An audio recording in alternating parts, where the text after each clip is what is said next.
Hello everyone and welcome to the analysis of mock 12 that is open mock. आइए देखते हैं। तो देखो सबसे पहला पैसेज है वो कोवर्जन और अनड्यू इन्फ्लुएंस का है ना। इंडियन कॉन्ट्रैक्ट एक्ट में दिया हुआ है, एज हमने क्लासरूम में भी डिस्कस किया था। तो देखो वही सब चीजें हैं, अनड्यू इन्फ्लुएंस कब प्रूव कर सकते हैं, है ना, कोवर्जन कब होता है, तो इसी पर बेस्ड ये पैसेज है।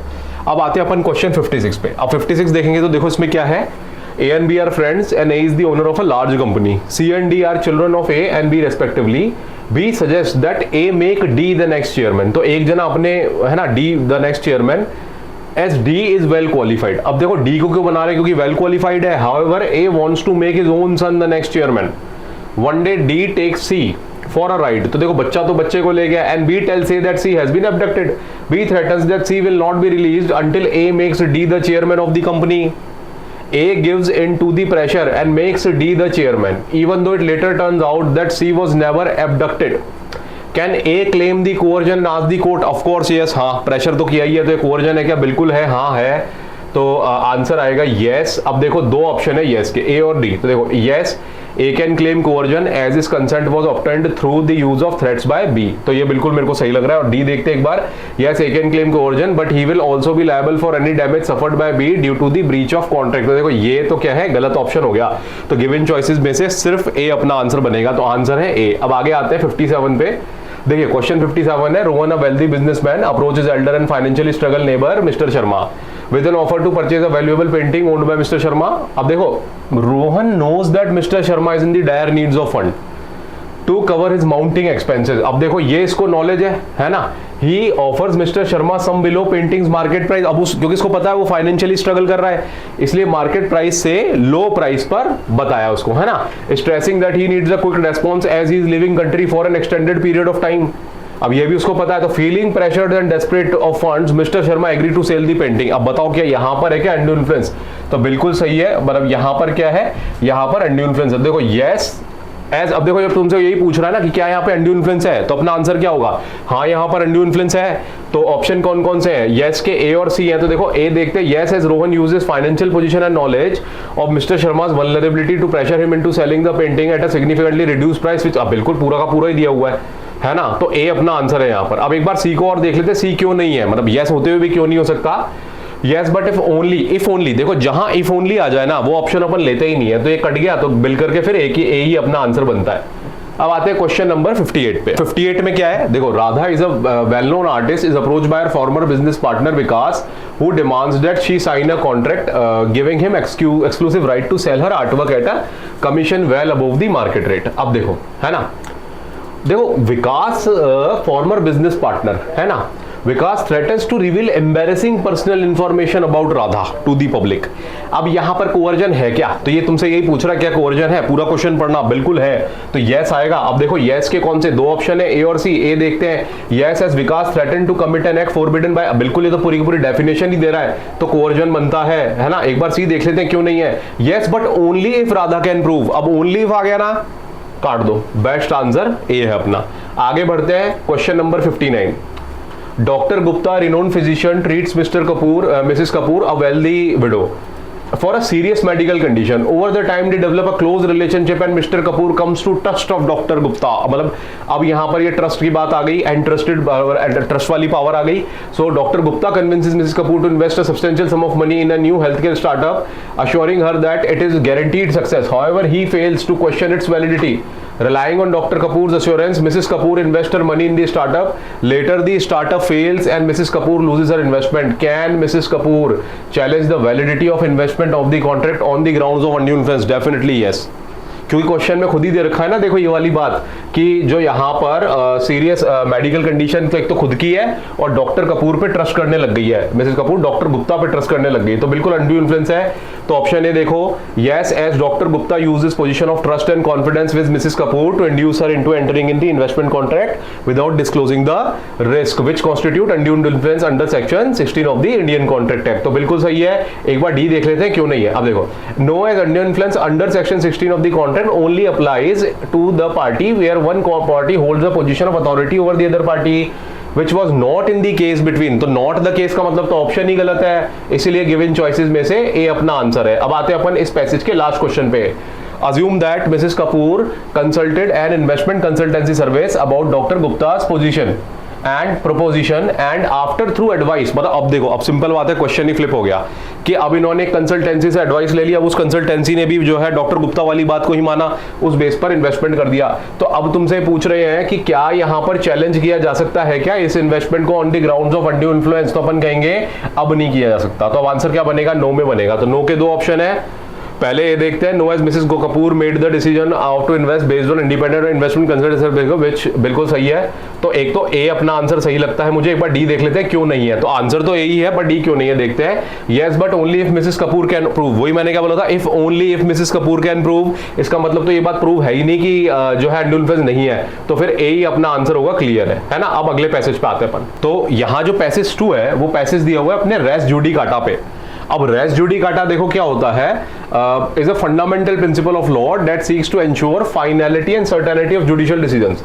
तो लीगल डॉक्ट्रिन क्या है? It bars a party from litigating a matter that has already been adjudicated and decided by a competent court, मतलब कोर्ट, मतलब समझे कि पहले ही किसी पार्टी ने इस पर डिसीजन दे दिया है कंपिटेंट कोर्ट ने, अब उसके बाद दोबारा उसी मैटर पर फिर से मुकदमा चलाना। तो ये रेस जुडिकाटा के बारे में और भी बहुत सारी बातें दी हुई है, ठीक है। अब यहां पर आते हैं सीधे क्वेश्चन पर। अब क्वेश्चन देखिए पहला, इन दी पास्ट ये PIL was filed by an NGO named green guardians against the chemical company XYZ limited for causing environment damage to river. The high court ruled in favour of green guardian and XYZ limited was ordered to implement remedial measures. A year later another NGO earth protectors filed the PIL against XYZ, ठीक है, for not fully implementing the remedial measures order by the high court. The high court must determine whether the doctrine of res judicata is applicable in this case. अब देखो res judicata कैसे, same matter के ऊपर थोड़ी बात हो रही है भाई। पिछले मैटर में कोर्ट ने इनको दोषी माना था और क्या कहा था, अब मेजर इंप्लीमेंट करो।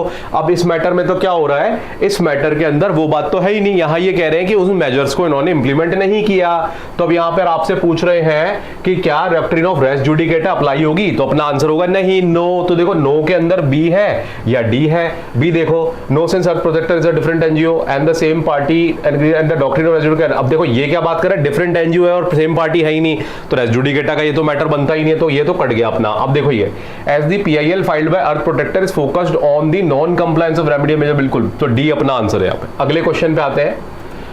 In a dispute between two business partner Raj and Amit over the division of their joint assets, the district court has previously rendered a decision granting 60% to Raj and 40% to Amit.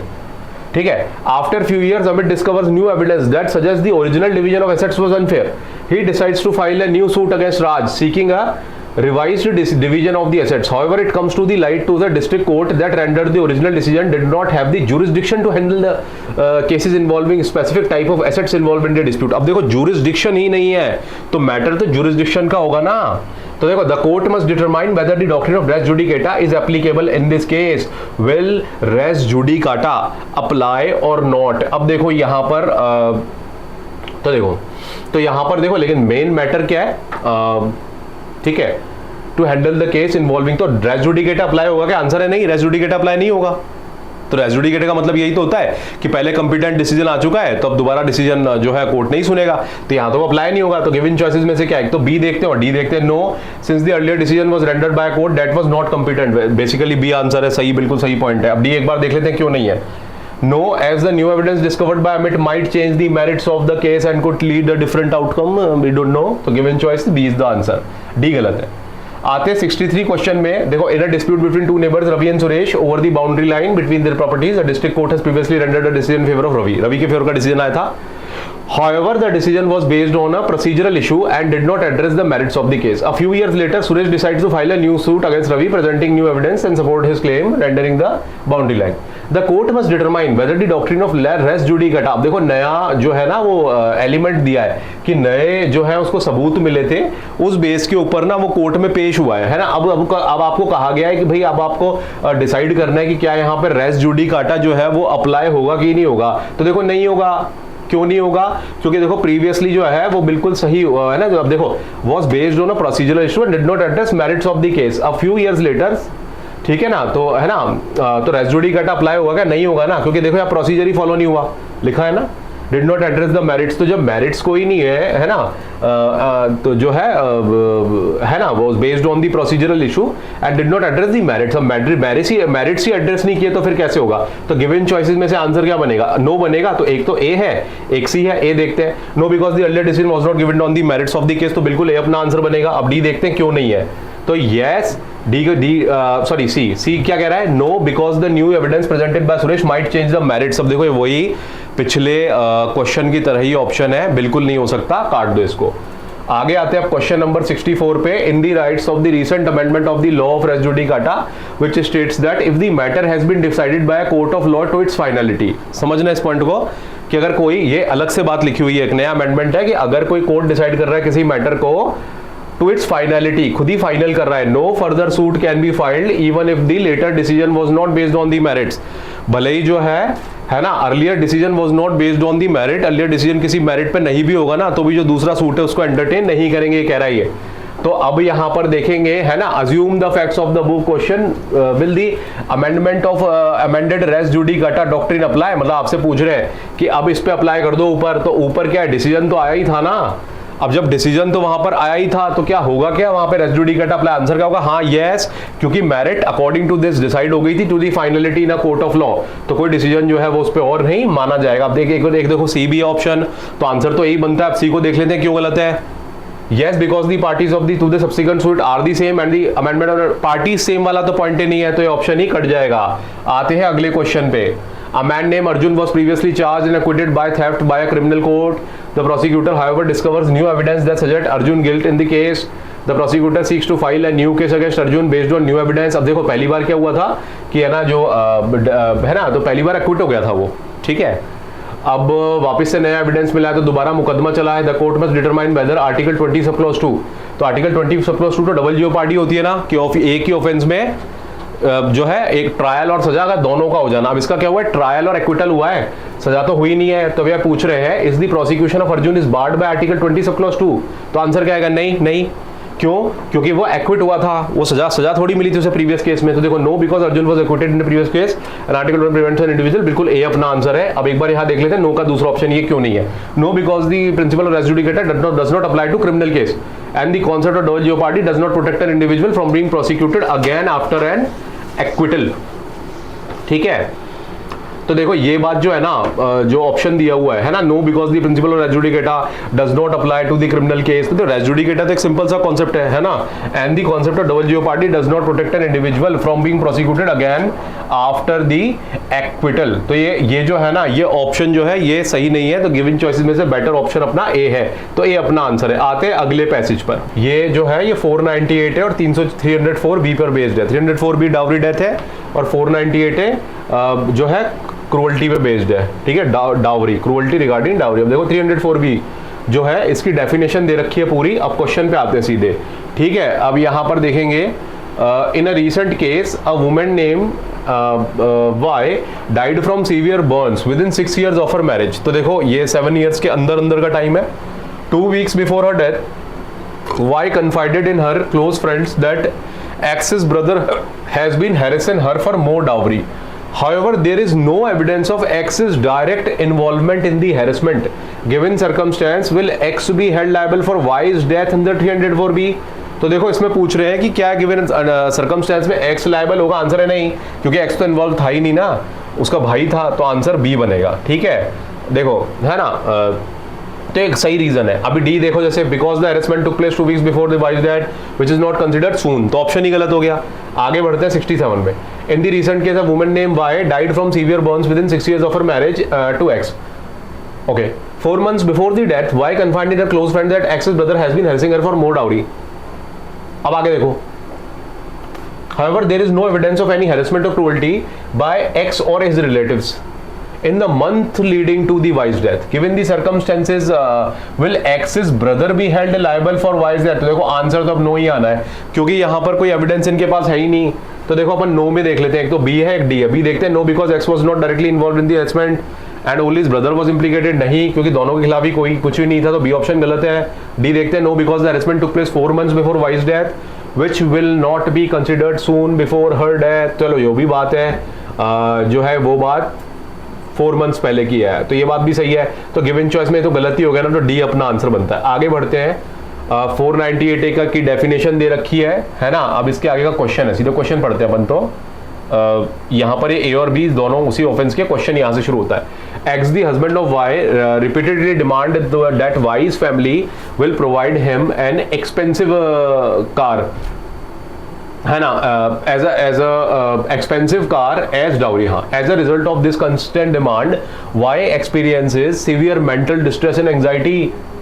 Y's brother is also aware of the situation and supports X's demand, ठीक है। Further harassing Y, considering these, will X be liable for section 498A? अब आपसे पूछ रहे हैं कि X 498A के liable होगा क्या, तो अपना आंसर है बिल्कुल हाँ, यस होगा, ठीक है, क्योंकि वो कर रहा है इस तरीके से, ठीक है ना। तो है ना, यस होगा। अब यस एक तो ये है ना, और एक ये है यस। तो ए देखते हैं। Yes because X demand is of an expensive car as dowry is only giving form of harassment, काट दो इसको, नहीं हो सकता। अब सी देखो, yes because X demand have let Y to experience grave injury to her mental health which is covered under section 498A, पढ़ना है इसको, बिल्कुल ये बात सही है, तो सी अपना आंसर है। अब आते हैं क्वेश्चन नंबर 69 पर, ठीक है। अब 69 पर देखते हैं। Suppose in the above question, ठीक है, X the husband of Y is unhappy with his current car and he has been given expressing his desire for more expensive car. Y's brother Z overhears these conversation and starts pressurizing Y's family to provide X with the expensive car as dowry, ठीक है। As a result of Z's pressure, Y experience severe mental distress of anxiety. X is aware of the situation but has not directly demanded the car from Y or her family. Considering these circumstances, तो question अपने आप उल्टा हो जाएगा। इसमें क्या होगा, देखो अपन देखते हैं, तो ऑप्शन बी सही दिख रहा है। ऑप्शन बी देखो, no because X has not directly demanded the car from Y और his family nor has he participate in the harassment, जो क्वेश्चन में भी लिखा हुआ है, और डायरेक्ट डिमांड की नहीं है, तो आंसर बी बनता है अपना क्लियरली। अब जैसे देखो ये no because the mental distress experience by Y due to her brother's action. अब देखो ये तो क्वेश्चन का ऑप्शन दी अलग जा रहा है, तो अपना आंसर क्या बन जाएगा, बेटर है बी बनेगा। देखो अब यहाँ पर एक डाउट ये भी उठेगा ना कि अपन क्यों बात बी पर कर रहे हैं, है ना, क्योंकि देखो अपना क्वेश्चन डायरेक्टली एक्स की लायबिलिटी पूछ रहा है, ब्रदर की तो पूछ ही नहीं रहा है, इसलिए आंसर अपना बी बनेगा। क्योंकि किसी को लग रहा होगा डी भी तो बन सकता था, पर डी नहीं बन सकता, क्योंकि डी में तो भाई की बात हो रही है ना, तो भाई के लिए पूछा भी नहीं है। अब लास्ट में आते हैं क्वेश्चन नंबर 70 पे। सेक्शन 201 की बात कर रहा है। 201 की बात क्या होती है, क्या कह रहे हैं, whoever knowing or having a reason to believe that offense has been committed causes any evidence or commission of that offense to disappear with the intention of screening the offender from legal punishment or with the intention gives any information he knows or believed to be false if a capital offense। अब देखो सीधे question पे आते हैं अपन, यहाँ पर देख लेते हैं। X an influential businessman discovers that his close friend Y has committed a crime punishable with death, ठीक है। Wanting to help Y and avoid legal punishment, X decide to destroy crucial evidence। तो evidence को destroy करने की बात आ रही है। However, just as he is about to destroy the evidence, X was caught by the police। तो इसने देखो सोचा था और एविडेंस अभी डिस्ट्रॉय नहीं करे हैं, ठीक है। X does not provide any false information regarding the crime based on this will X be held liable for action। अपने एक्शन के liable होगा। तो पहला देखते हैं, yes X be held liable for destroying evidence as he knowingly tried to screen Y। तो देखो knowingly tried तो है ही नहीं, करा ही नहीं है, तो ऑप्शन काट दो। No, X will not be held liable as he did not provide any false information to the police, है ना। तो he did not provide any false information about the crime। अब देखो, yes X will be held liable for attempting to destroy the evidence even though he did not provide any false information। जो है इसको काट दो, ठीक है, क्योंकि ये कह रहे हैं अगर उसने कुछ नहीं भी किया होगा तो भी वो लायबल होगा, इसको काट दो। तो लास्ट में क्या बचता है ना, लास्ट में अपने पास नन बचता है, तो अपना आंसर क्या होगा, नन होगा। अब देखो जैसे no X will not be held liable as he did not provide any false information about the crime. देखो तो बी इसलिए नहीं है ना, क्योंकि देखो बी अगर सही करना होता तो डिस्ट्रॉय एविडेंस के डिस्ट्रक्शन की बात तो कर ही नहीं रहा है, तो इनकम्प्लीट ऑप्शन हो गया, इसलिए बी कट जाएगा, बचता लास्ट में क्या है, डी है, ठीक है। तो अपना डी अपना बेस्ट आंसर हो गया इसके अकॉर्डिंग। आगे बढ़ते हैं पैसेज नंबर 4 पे। अब देखिए, अब पैसेज नंबर 4 देखते हैं। पैसेज नंबर 4 कह रहा है race ipsa locator. Race ipsa locator है things speaks for itself, taught में पढ़ाते हैं रेस इप्सा लोकेटर। अब देखो क्वेश्चन नंबर 71 देखते हैं इसके अंदर। Susan visits a departmental store looking for clothes on the rack when a heavy metal rod falls and hits her on the head. The metal rod has been used to secure the clothes rack and was not properly secured. Susan suffers from concussion and incurs medical expense. She files a lawsuit against the departmental store claiming that they were negligent in maintaining a safe environment. बिल्कुल सही बात है।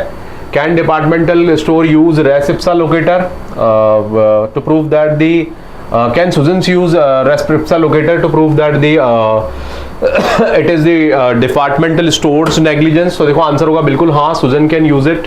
तो देखो एक तो B है एक डी है, देख लेते हैं। B, yes Susan can use reciprocal locator as the metal rod was under exclusive, बिल्कुल सही है बी। डी एक बार देख लेते हैं, तो बी अपना आंसर है, डी क्यों नहीं है देखते हैं। Yes Susan can use reciprocal as a departmental store strictly liable for any cause, strict liability का पैसेज ही नहीं है, काट दो इस ऑप्शन को। तो ऑप्शन बी आंसर। आगे बढ़ते हैं। John is playing in a soccer game and is tackled by an opposition player. As a result of the tackle, John's leg is broken. John files a lawsuit against the opposing player, claiming that the player was negligent in their tackle. Can John use res ipsa locator to prove the opposing player's negligence? तो देखो अब यहाँ पर हम देखेंगे, तो देखो क्योंकि देखो अब एक चीज देखना ना, मतलब टैकल हुआ है अपोजिंग प्लेयर और इस पे टैकल से जॉन का लेग टूट गया। तो देखो सॉकर में, फुटबॉल में कई बार ऐसा होता है कि प्लेयर इस तरीके से टैकल वैकल करते हैं तो लेग जो है वो टूट जाता है। तो ये कॉमन अक्रेंस है स्पोर्ट्स के अंदर, और तुम ये पैसेज पढ़ोगे ना उसके अंदर भी ये बात लिखी होगी, तो उस पैसेज से ही इसका रिलेशन निकल रहा है। तो 72 का अपना आंसर क्या बनेगा, ए बनेगा, कि कॉमन अक्रेंस है सॉकर की। अब जैसे यहाँ पे देखो यस, ठीक है, at the avoid causing injury during the, जानबूझ के तो की नहीं है ये कहीं, क्योंकि जानबूझ के ऐसा कुछ तो पता ही नहीं है ना, उधर लिखा हुआ नहीं है। क्या लिखा है कि नॉर्मल हुई है, और स्पोर्ट्स में ऐसे होती रहती है, इसलिए डी ऑप्शन अपना आंसर नहीं हो सकता, इसलिए अपना आंसर आगे बढ़ते हैं अपन, है ना। अब देखो 73 देखते हैं। Mary undergoes a rare and complicated surgery to remove tumour in her abdomen. The doctor promises that a new kind of surgery will help her to get well soon. However, this new type of surgery was never performed and was only theoretically proved. ठीक है. After the surgery, Mary suffers from severe abdomen pain and develops an infection. She files lawsuit against the surgeon, claiming that surgeon was negligent in performing the surgery. Can Mary use res ipsa locator? तो अब देखो, particularly ये जो चीज है यहाँ पर जो है वो रेयर है, मतलब यहाँ क्या लिखा है कि वो कोई ऐसी चीज है ना, सर्जरी रेयर और कॉम्प्लिकेटेड प्रोसीजर है। तो यहाँ पर है ना पता नहीं है कि भैया one of the known risk है, सर्जन की नेग्लिजेंस क्या है। तो अपन देखते हैं, देखो एक ऑप्शन बी देखते हैं, no Mary can not use res ipsa loquitur as the injury was caused by known risk of the surgery. ये तो पता ही नहीं था, ऑप्शन बी काट दो, क्योंकि ऐसा कोई नहीं लिखा है, तो नई सर्जरी है, नोन रिस्क वाली तो पुरानी सर्जरीज होती है। अब डी में देखो, no Mary can not use res ipsa loquitur as the surgery was rare and complicated procedure only possible theoretically, यही दिया हुआ है, डी अपना आंसर है। आगे आते हैं 74 पे, ठीक है। अब यहाँ पर क्या है कि देखो, John is driving his car on the highway when suddenly his car collided with another vehicle, John suffer severe injuries as a result of collision and files a lawsuit against the other driver, claiming that the other driver was negligent in driving recklessly. अभी कह रहा है दूसरा driver negligent है, ठीक है। देखो यहाँ पर ये गिवन नहीं है, तो देखो बहुत सारे फैक्टर हो सकते हैं इस एक्सीडेंट के। तो can John use res ipsa loquitur to prove the other driver's negligence, तो अपना आंसर क्या बनेगा कि नहीं, ऐसा नहीं हो सकता, क्योंकि इसके बहुत सारे फैक्टर हो सकते हैं। तो देखो, no John can not use res ipsa loquitur as the injury was caused by known risk of driving on the, ये कोई कहीं लिखा हुआ ही नहीं है, ऑप्शन बी काट दो। फिर क्या बचता है, नो का ये option, no John can not use res ipsa as he can not prove that the other driver's conduct was the only cause of, बिल्कुल सही है जो मैंने रीजन दिया था। आगे आते हैं 75 पे अपने, Susan undergoes a surgical procedure to remove a tumor in her lung. She had the other respiratory problems along with the tumor, which often cause pain. After the surgery, Susan experienced severe chest pain and difficulty breathing. She files a lawsuit against the surgeon, claiming that the surgeon was negligent in performing the surgery. Can Susan use res ipsa locator to prove the surgeon's negligence? अब आपसे पूछ रहे हैं क्या ये surgeon की, तो अपना आंसर तो नहीं होगा, नो, क्योंकि देखो रेस इप्सा लोकेटर जो है ना चेस्ट पेन का उसके ऊपर लिखा हुआ है ना कि उसको और भी प्रॉब्लम्स थी जिससे उसे कभी भी चेस्ट पेन हो जाता था, तो उसका रीजन लेना चाहिए। तो रीजन अपना डी अपना आंसर बनेगा। अब बी देख लेते हैं क्यों नहीं होना चाहिए। No Susan can not use res ipsa as injury was caused by known risk of the surgical procedure, कहीं दिया हुआ नहीं है, बी ऑप्शन कट जाएगा, बचेगा सिर्फ डी, तो डी अपना आंसर है इसका। अपन पैसेज 5 देख रहे हैं, पैसेज 5 में अपन प्रिंसिपल देख रहे हैं स्ट्रिक्ट लायबिलिटी का। तो टॉर्ट का स्ट्रिक्ट लायबिलिटी है, तो स्ट्रिक्ट लायबिलिटी के बारे में लिखा हुआ है, एब्सोल्यूट लायबिलिटी के बारे में लिखा हुआ है, तो ये पैसेज है और इसमें पूरे यहाँ पर स्ट्रिक्ट लायबिलिटी के रूल्स दे रखे हैं, है ना। अब सारा कुछ दे रखा है। अब आते सीधे क्वेश्चन पे। Amita chemical engineer runs a small laboratory in a commercial building, he stores various chemical required for research including some that are potentially dangerous, so bring a dangerous object on his land. तो potentially dangerous chemical रखता है to ensure safety. Amit adheres to all necessary precautions, guidelines and safety measures. चलो कोई problem नहीं है। One day a fire break out in other part of the building causing an explosion in Amit's laboratory which resulted in severe damage to neighborhood units and injuries to several people. The affected parties sue Amit for damages. Amit liable for cause harm of the explosion. क्या अमित उस explosion के लिए liable? Answer होगा बिल्कुल हाँ।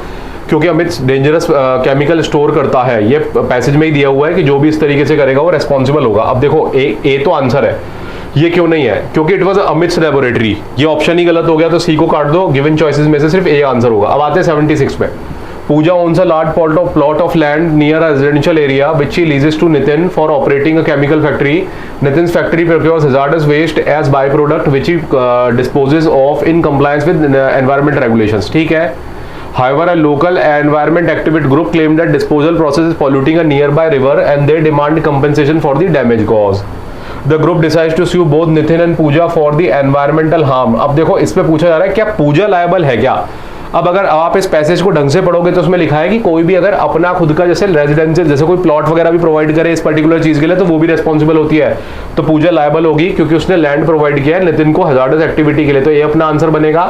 अब देखो सी क्यों नहीं होगा? देखो Pooja is liable because she should have been aware of potential environment risk associated ने काट दो सी। आगे बढ़ते हैं। ये पता है क्यों? क्योंकि एडवाइजरी है। ये जो ऑप्शंस जो एडवाइस देते हैं ना उसको ऐसा पता होना चाहिए था। देखो कोर्ट का जजमेंट कभी भी एडवाइजरी नहीं हो सकता, कोर्ट कभी एडवाइस नहीं देता, कोर्ट सीधे जजमेंट देता है, सॉल्यूशन देता है। तो इसको पढ़ोगे तो आपको पता चलेगा कोर्ट खुद ही जो है श्योर नहीं है, इसलिए अपना आंसर यहाँ पर ए बनता है जो डायरेक्ट रीजन के साथ है। आते हैं अगले क्वेश्चन के ऊपर। अब देखो ये क्या है? The city of new bridge has recently experience a significant increase in air pollution due to the construction of a new government funded power plant. अब सरकार का पावर प्लांट है, पॉल्यूशन क्रिएट कर रहा है, और लोकल रेजिडेंट ग्रुप जो है उन्होंने फाइल किया petition against the power plant, ठीक है, claiming that the government is responsible for the environmental harm caused by the plants emission. The government argues that it is not responsible for any pollution related changes damages as the power plant was built in accordance with, ठीक है, all the environment regulations. Is the government responsible for preventing environmental harm and bearing the cost of remediation in the concept in the case? तो answer होगा हाँ जी, ठीक है, बिल्कुल हाँ, सरकार जो है वो यहाँ पर रेस्पॉन्सिबल होगी, ठीक है। तो गिवन चॉइसेस में से क्या होगा? देखो यहाँ पर क्या है ना, yes the government is responsible for preventing because harm as equally, क्योंकि ये दिया है पैसेज में गवर्नमेंट इक्वली रेस्पॉन्सिबल होती है, तो गिवन चॉइसेस में से ए आंसर बनेगा। अब जैसे सी देखो क्यों नहीं है? क्योंकि देखो plants emission as the government funded the, अभी कह रहे हैं क्योंकि गवर्नमेंट ने फंड किया है इसलिए उनको बियर करनी चाहिए, नहीं, क्योंकि ट्रू रीजन क्या है वो गवर्नमेंट वाले पॉइंट से निकल के आ रहा है, इसलिए ए अपना आंसर होगा। अब आते हैं अगले क्वेश्चन नंबर 79 पे। देखो सिंपल क्वेश्चन होगा ये। Priya consumer purchase a new smartphone model from Tech Corp, a renowned electronic company. After a week of uses the smartphone started overheating and eventually exploded causing serious injury to Priya. Upon investigation it was found that Priya had installed a third party battery. अब देखो खुद ही ने third party battery optimisation app लिया है जो कि टेककॉम को जो ऑथराइज नहीं करता जिसको। अब प्रिया स्यू कर रही है टेककॉम, तो अपने को सिंपल पता है कि टेककॉम जो है वो रेस्पॉन्सिबल इसमें नहीं होगा, बी होगा। तो आंसर क्या होगा इसका? मतलब बी क्या है? देखो क्या कह रहा है, no TechCom is not liable as the harm was the result of Priya, तो बिल्कुल बी अपना आंसर है। अब देखो डी क्यों नहीं हो सकता? क्योंकि डी भी नो पे लिखा है ना, इसलिए कह रहा हूं डी क्यों नहीं हो। The TechCorp is not liable as they had warned against the use of third party apps in their, ये नहीं पता ना उनके यूजर मैनुअल में उन्होंने किया कि नहीं, कट जाएगा ऑप्शन, बचेगा सिर्फ बी। आते क्वेश्चन नंबर 80 पर। देखो Ravi opposes a fireworks factory in a remote area outside the city. He strictly follows all safety regulations and precautions while manufacturing and storing fireworks. One day, a group of local teenagers trespass onto Ravi's property and start playing with the stored fireworks. अब देखो दूसरे लोग आए हैं. Despite warning sign, the teenagers who were nearby ignite some fireworks, resulting in massive explosion that causes severe damage to nearby property and injury. The affected parties sue Ravi for damage. अब देखो affected parties ने रवि को sue किया है. Is Ravi responsible क्या? तो देखो अब यहाँ पर रवि की खुद की कोई गलती नहीं है, it is the act of the third party, तो आंसर नो आएगा। तो नो में एक तो बी है एक डी है, बी देखते हैं क्यों नहीं हो सकता आंसर। देखो बी को देखते हैं, no Ravi is not liable because the harm cause was not a direct consequence of his activity और द सब्सटेंस ही पोजेस। देखो एक्चुअली ना अपन कह रहे हैं it is the act of the third party, not we are talking about the direct consequence और the substances. तो B option काट दो। एक बार डी देखो, no Ravi is not liable because the harm was the result of teenagers own action और the fault which cause the, बिल्कुल सही डी, क्योंकि रवि का फॉल्ट नहीं है ना। अब आते हैं अपन अगले पैसेज पर जो कि अपना लास्ट पैसेज है। अब देखिए अपन अपने लास्ट पैसेज को देखते हैं, डाइवोर्स। अब देखो डाइवोर्स के ऊपर बात कर रहा है जो है ना, अब देखो अंडर मुस्लिम लॉ के ऊपर बात कर रहा है। मुस्लिम लॉ में मुस्लिम पर्सनल लॉ की बात कर रहा है, dissolution of Muslim marriage act की बात कर रहा है, प्रिंसिपल ऑफ इस्लामिक लॉ की बात कर रहा है, ये सब है। तो आइए चलिए अब देखिए इसमें अलग अलग तरह के एसेंशियल इंग्रेडिएंट भी दिए हैं। तलाक लेना है कैसे लेंगे, खुला कैसे होगा, मुबारत कैसे होगा, और जुडिशियल डाइवोर्स का मतलब होता है कोर्ट से डाइवोर्स कैसे लिया जाएगा। ठीक है, अब ये वेरियस मतलब इस पर पूरी बात कर रहा है। पहले क्वेश्चन पे आते सीधे। अब देखो, Fatima Muslim women has been married to her husband Asif for 5 years. Over the time they have grown apart and Fatima has decided that she wants a divorce. ठीक है, Fatima offers return Asif's dower in exchange for the dissolution of their marriage. ठीक है, Asif refuses to accept the return of his dower and does not consent to the divorce. अब देखो, ये पति जो है ये कंसेंट नहीं कर रहा है। Fatima approach the court for dissolution of their marriage through खुला। अब देखो, खुला के थ्रू आ रही है, तो यहाँ पूछा जा रहा है कि क्या फातिमा को खुला मिलना चाहिए। क्या इस पॉइंट को समझो, डिफरेंट टाइप के डाइवोर्स ऊपर लिखे हुए हैं, उन्हीं में से ये खुला मांग रही है। तो खुला के अंदर क्या फातिमा को खुला दिया जाएगा? तो आंसर है नहीं, फातिमा को खुला नहीं दिया जाएगा, क्योंकि आसिफ ने तो कंसेंट तलाक की दी ही नहीं है, खुला की दी ही नहीं है, जो कि एक एसेंशियल इंग्रेडिएंट है खुला का। इसलिए गिवन चॉइसेस में से बी आएगा। देखो साफ लिखा है, आसिफ ने कंसेंट नहीं दी डिसोल्यूशन ऑफ मैरिज की। अब एक बार यहां देखो, no Fatima is not entitled to khula divorce because the return of dower is not sufficient ground for dissolution of the marriage. अब देखो, टेक्निकली अगर ट्रू रीजन देखें तो बी होगा, डी नहीं होगा, क्योंकि डी की बात ही नहीं हो रही। आगे बढ़ते हैं, अगला question. Sameer, a Muslim man has been married to his wife Farida for 3 years. Over the time the relationship has deteriorated. Sameer decide to end the marriage. One day in absence of any witness he pronounce talaq 3 times in front of Farida. ठीक है, but does not inform her about the need to observe the iddat period. Farida is unaware of the iddat requirement, decides to remarry immediately. Is the talaq pronounced by Sameer under the circumstances. क्या ये जो तलाक समीर ने दिया है ये वैलिड है क्या? तो अब देखो, नहीं, ये तलाक वैलिड नहीं है, क्योंकि विटनेसेस की प्रोनाउंसमेंट के मतलब तलाक विटनेसेस के सामने ही दिया जाता है। ऊपर पैसेज पढ़ना बेटा, मतलब आपको लग रहा होगा कि ये कहाँ से आ रही है सारी बातें। तो देखो, ये लिखा है ना, तलाक, खुला, मुबारत, जुडिशियल डाइवोर्स, यहाँ पर ये सब कवर किया हुआ है। ठीक है, तो गिवन चॉइसेस में से अगर अपन देखें क्वेश्चन नंबर 82, तो क्वेश्चन नंबर 82 का आंसर अपना क्या है? नो, बी, विटनेस इसकी इंपॉर्टेंट रिक्वायरमेंट है। ठीक है, और ये जो है इंपॉर्टेंट एस्पेक्ट नहीं है, तो डी कट जाएगा ऑप्शन। अब आते हैं 83 पे। Salim and Noor, a Muslim couple, has been remarried for 6 years. Over the time they have realized that their relationship is not working. They have both desire to end the marriage. They discuss the term of their separation but cannot agree on division of their assets. Noor suggests obtaining a Mubarak divorce, but Salim is unsure if they can proceed with the option due to disagreement on asset division. Can Salim and Noor obtain a divorce under these circumstances? अब पूछ रहे हैं क्या कर सकते हैं क्या? तो आंसर होगा नहीं, क्योंकि जब तुम मुबारक को पढ़ोगे ना, ऊपर तो लिखा होगा कि जब तक आप टर्म्स एंड कंडीशंस के सारे सेपरेशन की पूरी टर्म्स एंड कंडीशंस पे एग्री नहीं हो जाते हो, आप मुबारक नहीं कर सकते। अब ये एसेट डिवीजन पे डिसएग्री हो रहे हैं, ठीक है ना, तो ये भी एक इंपॉर्टेंट एस्पेक्ट है, इसलिए बी अपना आंसर बनेगा। अब देखो, डी क्यों नहीं होगा? अब देखो, एक्सटर्नल मीडिएशन ऑफ मीडिएशन की पॉइंट की बात ही नहीं थी, डी ऑप्शन ही कट जाएगा। आते हैं अब 84 पर। Zara, Muslim woman, has been married to Imran for 4 years. Over the time, Imran has become increasingly abusive, both emotionally, physically, feeling trapped and unable to bear the abuse for longer. Zara decided to seek a judicial divorce under the Dissolution of Muslim Marriage Act. Itna, she has documented evidence of Imran's abusive language, but is hesitant to take the legal action as she is unsure whether she has a valid case. अब देखो point क्या है, उसके पास evidence भी है, अब वो पूछती है लीगल एक्शन लेना चाहती है, अब वो पूछ रही है क्या वो जुडिशियल डाइवोर्स की तरफ जा सकती है? तो आंसर होगा हाँ जी, वो जुडिशियल डाइवोर्स की तरफ जा सकती है, क्योंकि उसके पास वैलिड ग्राउंड और एविडेंस है उसके लिए। क्योंकि क्रूअल्टी देखो यहाँ पर है ना, बिहेवियर कि वो उसका जो पति है वो उसके साथ एब्यूजिव बिहेवियर करता है, मेंटल क्रूअल्टी, फिजिकल क्रूअल्टी पढ़ना जुडिशियल डाइवोर्स के लिए लिखा हुआ है, तो उसके पास बिल्कुल यहाँ पर ग्राउंड है। ठीक है, अब देखो ये क्या है, Zara should proceed with the request of judicial divorce because the initiation of legal proceedings by the wife is the only essential condition for the judicial। नहीं, is the only तो नहीं है, ऑप्शन सी कट जाएगा। इसलिए आते हैं 85 यानी कि लास्ट क्वेश्चन पे। Laila, a Muslim woman, has been living separately from her husband Amir for the past 3 years due to the persistent impotency। अब impotency का grounded divorce का हाँ जी है, while he refused to seek the treatment for, अब वो treatment भी नहीं लेना चाह रहा। Laila has now decided to seek judicial divorce under Dissolution of Muslim Marriage Act 1939। She had medical report confirming Amir's condition and evidence that his refusal to seek treatment, but she is unsure if there are sufficient to initiate legal proceedings। Should Laila go ahead with her request of judicial divorce? तो answer होगा हाँ, लायला को judicial divorce होता है via court, और उसका तो एसेंशियल ग्राउंड है इंपोर्टेंसी, क्या उसमें जाना चाहिए? आंसर होगा हाँ, तो आंसर क्या बनेगा? फर्स्ट ए बनेगा। ठीक है, चलिए अब देखो एक और ये है, Lala should go ahead with the request of judicial hours because the initiation of legal proceedings by the wife is the only essential. नहीं, फिर वही गलत, ऑप्शन सी गलत हो जाएगा। तो ए पॉइंट पर है, तो ए आंसर होगा। Okay everyone, so with this we have concluded the discussion of mock number 12. Thank you so much.